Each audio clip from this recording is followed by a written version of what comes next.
What's up, y'all? It's your girl Queen P, and welcome back to another video. By the title, you already know what we getting into, so let's get straight into it.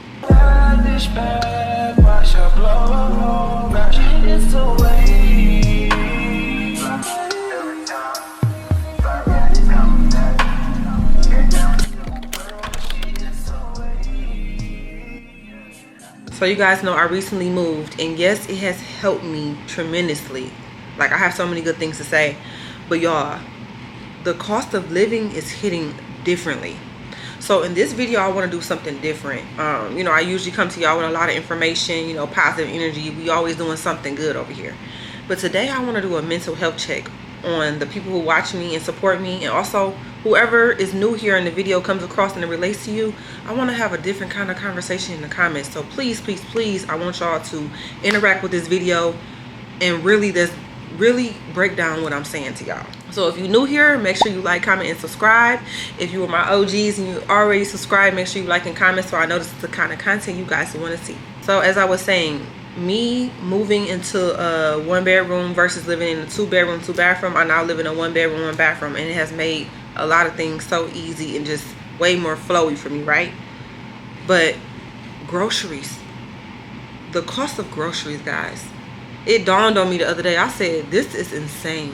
The cost of gas, the cost of rent, like literally rent for a little box is starting off at $1,100. This is insane. And in some places, it's still hitting like $1,600 for a 700 square foot apartment, y'all. So let me share with y'all what I do like about my new space before we get into talking about, the economy changes and stuff like that. I want to tell y'all the good things about my move.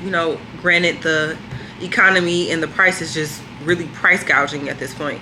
So I love my home, y'all. Like, my house feels like a home, and every day that I walk into it, y'all, I thank God, and I'm just so grateful because even though I have a smaller space, it does not feel no different. It feels no different. Like, I had all that space for no reason. And this is the prime example of everybody wants an abundance of things, right? And you really don't need that much to really live a good life, y'all. My apartment is still luxury. It's still what it is. It's just I moved into a smaller unit. I got tired of paying $2,300 a month. Absolutely not. And it just feels so good to pay my rent now, and it's only $1,100, and I'm so grateful and I'm so thankful. It's beautiful. It's just enough for me. It's just me and my dog. I don't have any kids or things like that, so I'm really grateful for that. I'm happy that when I walk into my house, it feels like a home now. The 2-bedroom was just too much, and like I told you guys, if you guys watched that video of me when I said, so I moved but not how you think, if you haven't, go watch that video. No matter how much I try to decorate that home, it was just always a space I needed to feel, and it just made me feel like something was missing all the time. Even though I love where I stayed, it was just, I felt like something was always missing. I always had something to do, like, to make it feel like home. So yeah, this home, I didn't have to do much, okay? That's one thing about living in a smaller space. You could decorate it just a little tad bit, and it's gonna take it a long way. I mean, when people come to your house, they're not gonna want to. When people come to your house, they're not gonna want to go home. So just be careful with that, okay? I'm moving right on along. I got to thinking about people with kids, single mothers, single dads, or a whole family that lives under one household trying to make it right now. Everybody's feeling it, everybody's feeling it. And it's like, you got people who have more than one mouth to feed. I'm single. I don't have no kids. Me going to the store to grocery shop for myself, I'm already spending. I eat healthy, so it's different for me. I don't know. Me eating healthier is a little more pricier, but I would rather it be more pricier than me risking my health. That's just me. My groceries be between $100 and $120 a week. So just imagine somebody else with 1 or 2 kids, 3 kids, 4 kids, having to figure out where the next dollar is coming from in this economy to feed your mouth and your kids' mouths, and you doing it all alone. It makes me so emotional. It makes me so emotional, y'all, because then it puts me in a position like, dang, how can I even complain? I can't do no complain. I shouldn't even be doing no complaining because somebody got it worse than me right now. Somebody got it worse than me. And granted, I'm doing good, but I just couldn't even imagine having kids right now in this economy. Like, middle class people feel like they're broke right now. They feel like they're living in poverty right now. Like they're literally paying bills and that's it. That's all they got. They don't got no room to do anything else. What kind of life is that? What kind of life is that? And then you hear about these stories about people in Thailand. People are moving to Thailand. People are moving out the country. They are fed up with the United States, but they're moving out the country. They over there living a life. Light bill $20. Health insurance, I don't know. It's below $100 though, you know. And we're over here paying $500 a month for one single person for health insurance. So I want to do a mental health check because, and I really want y'all to know. Let me know in the comments. Like, tell me your story. How do you feel right now? Literally, no. Y'all know I am raw and authentic. I tell y'all everything. Every high and low I've had since I've started my channel. Y'all know about it. I wanted people to come with me through this journey. So I want to know, like, how are you truly feeling deep down inside during this economy? Because it's really insane to me. How are you expected to live? And then you got some people saying, oh, I'm not downgrading anything. I'm just going to make more money. Granted, I did get a mentor and I learned financial literacy and all of that. Cool. I went through this program called Recession Proof. And it did teach me how to have, to live well during the recession, to never, be broke in a recession. Got it, locked it down, never forgot it. But it comes to a point, y'all, where why do you have to work more just to gain more money for your lifestyle, to upkeep your lifestyle? You feel what I'm saying? We were put here to enjoy this life, and we're not enjoying it right now. A lot of people are not enjoying it. It's literally feeling like they're working and don't have no money left to do anything else. That is depressing. And if I was even in that boat, I would be depressed. Heavily depressed. And that's a good mindset to have, I guess. But if it's not something, a passive income to where you making the money where you don't have to go clock in at another job, it's not worth it. Okay, so don't be so prideful to where you feel like you don't want to downsize or you don't want to give up certain things because, oh, I could just make more money. Having that mentality in this day and age right now in this economy, I don't think it's a good one because now you overworking yourself. Now, like I said, if it's a passive income, go ahead and do it. Do your thing.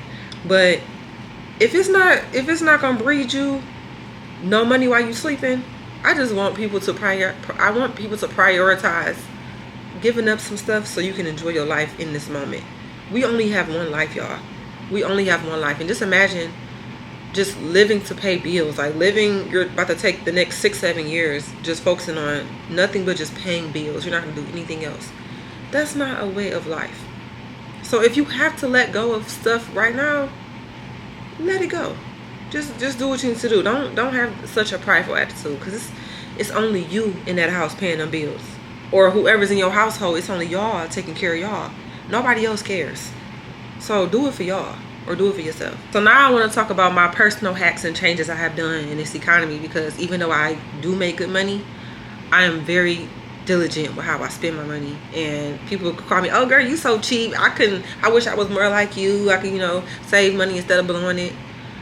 I spend money. Oh, don't get me wrong. I be out there shopping. That's one of my favorite things to do. Besides traveling, shopping is my next favorite thing to do. Spending money. I do love to spend some money. That's why I do, go to work. I do work hard, but I'm not overdoing it. Absolutely not. I'm going to take a trip. I'm going to go sit on the island. I'm going to go visit my sister. I'm going to do whatever makes me happy. I'm not going to let the United States, drag me dry. Absolutely not.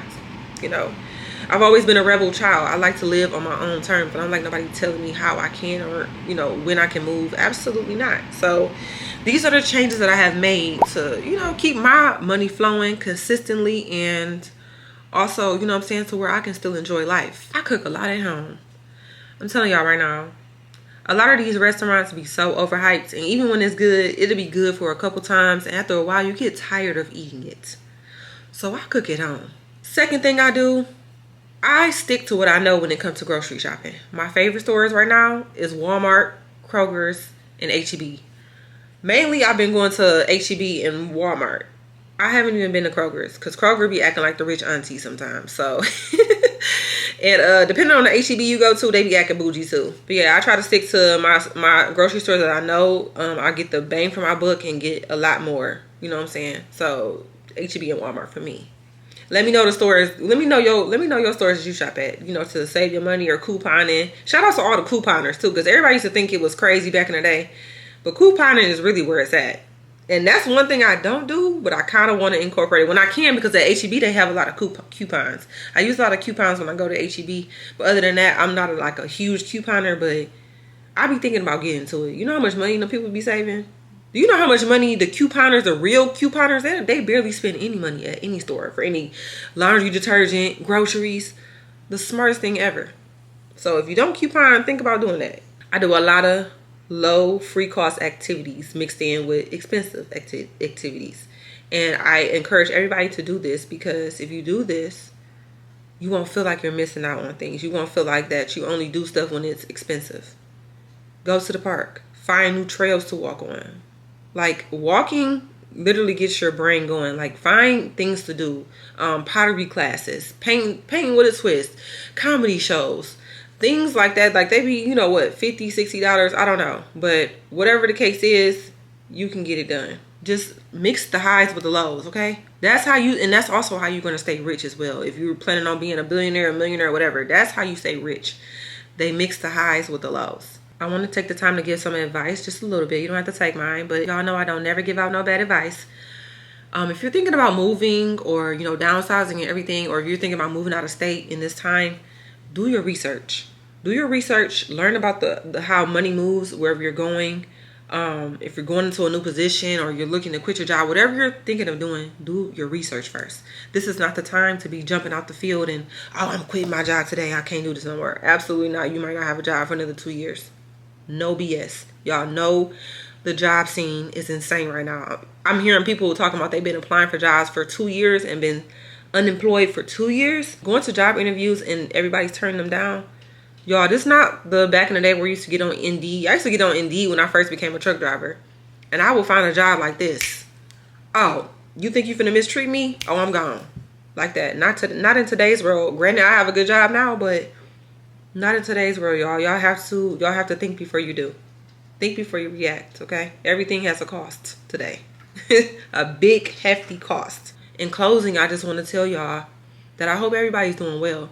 Thank you so much for everybody who supports me, but I hope deep down that you guys are really doing well, and that, you know, you see the light, because no matter how dark it may seem right now, the light always comes back out.